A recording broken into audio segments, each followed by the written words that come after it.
Hi friends, स्वागत है आप सबका स्टोरी हब पर। आज हम आपको बतलाने वाले हैं कांवड़ यात्रा के बारे में। क्या होता है कांवड़ और कितने दिन की होती है यात्रा, आइए जानते हैं दिलचस्प बातें। श्रावण मास में भक्त कांवड़ में गंगा जल लाते हैं और उसे स्थानीय शिव मंदिर में चढ़ाते हैं।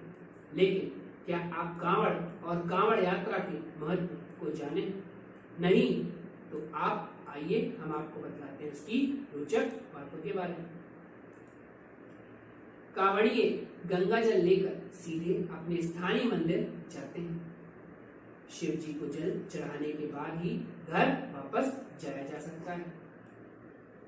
कांवड़ यात्रा के दौरान कांवड़िए व्रत के नियमों का अच्छी तरीके से पालन भी करते हैं।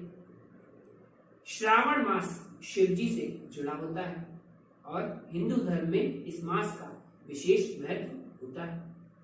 श्रावण मास में भगवान शिव की पूजा का विशेष विधान होता है और उनके लिए भक्त दूर दूर से कांवड़ में गंगा जल भरकर लाते हैं और गंगा जल से शिव जी का अभिषेक करते हैं। श्रावण मास में शिव जी को जल चढ़ाने के बारे में तो सभी जानते हैं, लेकिन क्या आप कांवड़ की पवित्रता और महत्व से जुड़ी बातों को जानते हैं? कांवड़ क्या है और ये कांवड़ यात्रा कब शुरू होती है आदि से जुड़ी कई ऐसी जानकारी है जिसे आम लोग नहीं जानते। तो आइए आज कांवड़ और कांवड़ से जुड़ी यात्रा के बारे में हम आपको बतलाते हैं। बांस से बना होता है कांवड़। कांवड़ बांस से बना होता है। बांस शुद्ध माना जाता है। इस बांस के दोनों छोर पर कलश में कांवड़िए गंगा जल भरकर चलते हैं। कांवड़ को कई बार विशेष रूप से सजाया भी जाता है। ये कांवड़ कभी भी जमीन पर नहीं रखा जाता है, क्योंकि जमीन पर रखते ही ये खंडित हो जाता है। इसलिए कांवड़िए अधिकतर कांवड़ को कंधे पर या किसी जगह पर टांग कर रखते हैं। हिंदू तीर्थ, जी हाँ, हिंदू तीर्थ स्थानों से ही गंगा जल लेने कांवड़िए आते हैं। हरिद्वार, गौमुख व गंगोत्री, सुल्तानगंज में गंगा नदी, काशी विश्वनाथ, बैद्यनाथ, नीलकंठ और देवघर आदि स्थानों कांवड़िए गंगा जल भरकर अपने अपने स्थानीय शिव मंदिरों में चढ़ाते हैं। कांवड़ यात्रा सावन माह के प्रथम दिन अर्थात प्रतिपदा से भी प्रारंभ हो जाती है और सावन की शिवरात्रि तक चलती रहती है।